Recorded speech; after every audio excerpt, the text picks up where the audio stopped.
Let's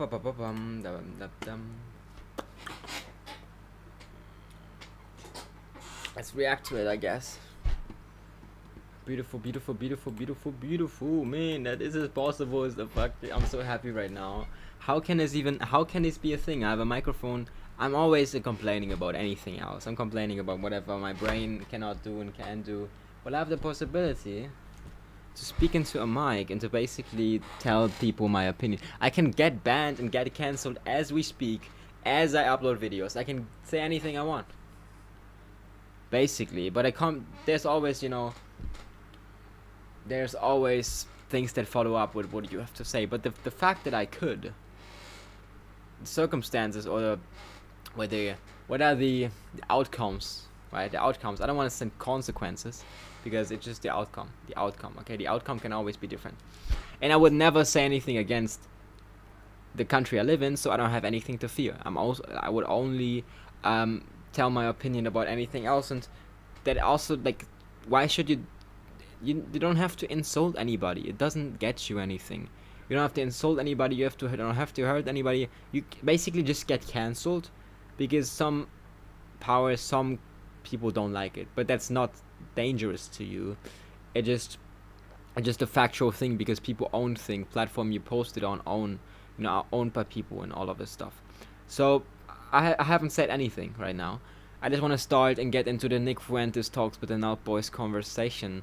Nick Fuentes obviously is cancelled, but the NELK boys, well, actually I'm pretty much in the moment right now. That's when I have the kind of free will to say whatever. That's when I'm free talking, kind of, and everything, because sometimes I'm like, thinking too much. I don't know how that actually happened, how I got in this situation.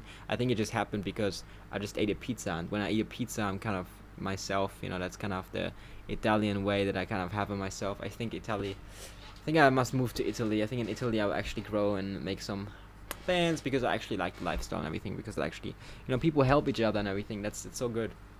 You need countries like this. Like, society needs to, like, you don't have to worry about money. Just society, supplying themselves.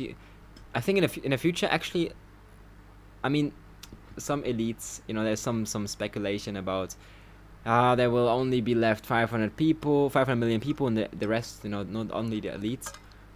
But I think I'm an elite, right? I'm an elite. I would say I'm an elite. Let's get to a point where we are actually pretty much liked by anybody. We're just speaking the truth right now, and we have to prepare for this point. So Miremo Kazi, obviously doing this and speaking positive about anything and all of the different things, but also being a little bit, this and that, preparing for the future. But yeah, like, sometimes, I don't have enough money for the food and food this and that. At the end of the day, the food production, that's not a system where you have to put money in. With AI, that's the first thing we have to solve. Money. Like, the basic principles are basically water, food, like, that's basically the energy source, right? I don't need all these fancy things. If I have a shelter, food, money, water. No, money I don't need. Food, I only need food, water, shelter. If I have that, I'm good, bro. If I say, yeah, you have that guaranteed, like this room, for example, this room guaranteed, and food every day, what do you want to eat? I mean, that's the only reason you work. I don't need any vacation. I have it in front of my door. I have everything. I don't need to vacation, fancy things. No. And when AI can provide me that, well, that's not, you could say that's paradise, and paradise always turns to nightmare at some point, but no. Okay, let's jump straight into this video. Just the other day, there was a very high-profile case. About a dozen people were killed. They set up the aid, and of course the Palestinians flocked there because the Gaza Strip has been blockaded ever since the ceasefire deal fell apart. So they're talking about a ceasefire deal in January. It right now they're talking March. About like the Israel situation. They were supposed to negotiate a second phase of it, but they never did.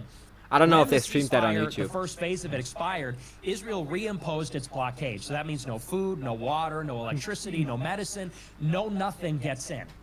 As a result, it's a forced famine. They can't get food. And Israel's destroyed all the infrastructure, too. They destroyed all the buildings, all the roads, all the schools. money for the food and food this and that. At the end of the day, the food production, that's not a system where you have to put money in. Yeah, I'm watching now on stream. Where do you think you'd end up? Oh my god, I can't see and can't hear anything on TikTok. I don't want to never touch. I wish I could just. I need a person that just upload my clips, bro. I don't want to touch these platforms. Like when I open those platforms, my brain literally gets demolished. I'm like, my brain automatically assumes all these dopamine things. You know how dopamine actually shoots up when you think of watching porn, for example. You don't even have to watch it. Your body already prepares for it in dopamine spikes. Same with opening all these platforms. Like having these on my screen alone, bro. I can't even pay you. So I can't. You have to do it for free. Somebody wants to do it for free for me. It likes me and upload those clips. Have a good. Schools, all the farmland, everything. And so the U.S. government, which is not really pro-Palestine, by the way. There's a lot of pro-Israel people in the government. You could argue they're almost running the foreign policy. When the White House, demanded that Israel let foreign aid into the Strip, they let the foreign aid in, and then Israel starts shooting the people when they go and get the aid. And it happens like almost every day for weeks. And so Nick, wait, why are they doing that? If they're trying to bring aid, why are they all of a sudden, when the Palestinians have the opportunity to go get the aid, are they denying them access by shooting at them? Israel doesn't want them to have the aid. The Europeans want the Palestinians to have aid. So why are they bringing it in the beginning? I'm trying to understand. They're being forced by the U.S. and Europe, because the U.S. and Europe are saying, because this is hurting our reputation. And the United States is a Christian nation.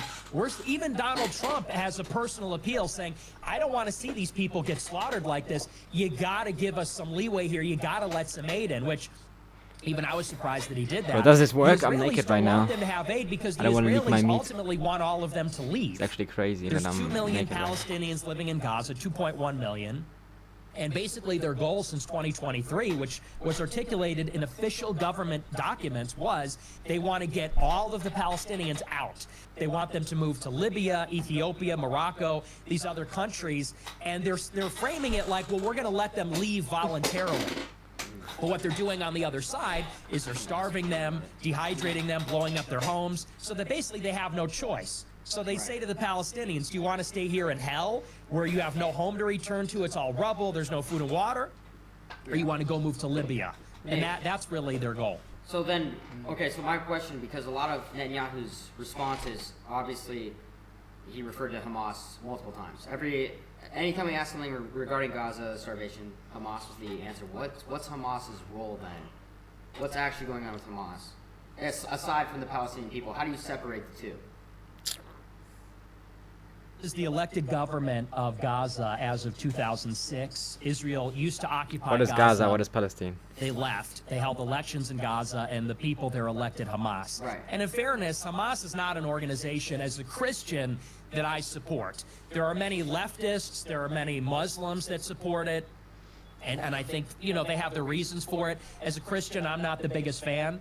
And there is sort of this symbiotic relationship between Israel and Hamas. Of course, Hamas carried out the attack on October 7, 2023. I'm sure he talked about that a lot as well. Where Hamas came in to Israel, they invaded by hang gliders and motorbikes and Bro, I think boats. And they me and took Nick hostages, Fuentes, bro, and I they gotta killed join people, him because and they brought the hostages back into Gaza. we're actually on a mission. I think we could actually. That is not excusable. I'm Catholic. I don't want to We connect believe myself there to his are opinions, moral but ways to conduct a war, and taking hostages and killing civilians is But, not one of those ways. Muslims will argue I think that we're pretty similar. the Palestinians are in such a desperate situation. The only way to fight an asymmetrical war is with tactics like that. I tend to disagree on moral grounds, but in any case, the reason that the Israelis blame Hamas is because they say, well, Hamas started it. Hamas carried out the first attack. But if you go back to October 7th, this is a big thing that Netanyahu's actually in trouble for in his home government. His own government wants to interrogate him because they believe that he let that attack happen. Israel is like an intelligence superpower. They're a spying superpower. And the people in Gaza, they don't have a lot of material. This is not a very advanced military. They don't have a standing army. They don't have really serious weapons or anything like that. And so there's this big question of how on October 7th does Israel, which is a nuclear-armed, spying intelligence superpower, how does it not see this coming? How is it not prepared? Israel I mean, if they don't have anything to defend themselves, why have they not taken over that country? has nuclear bombs and Hamas has bottle rockets and Because they can't. They're not taking it actively over. They just kind of, they just want, they want them to yeah, okay. fireworks. How do they, and it's, by the way, it's the most surveilled border in the whole world. It's not a very long border. Nick, So you think they knew about it and they let it well- happen in order to have an excuse to start the war? Yeah, Nick Fuentes is a little bit talking too much. I think that, in my personal opinion, I think that Netanyahu effectively stood down. He allowed the attack to happen because there's no way they couldn't have known. They saw that Hamas was preparing for an attack like this. They saw that they were making exactly the types of preparations for the October 7th attack. They were warned in advance. There's been documents coming out ever since for the past 2 years that at the highest level, Israeli intelligence knew something was coming, exactly the kind of attack that happened. They knew when it was going to happen. They stood down. They allowed it to happen. Go to sleep, and then, man. as Yeah, the probably go to sleep Palestinians, now. as Hamas was fleeing back into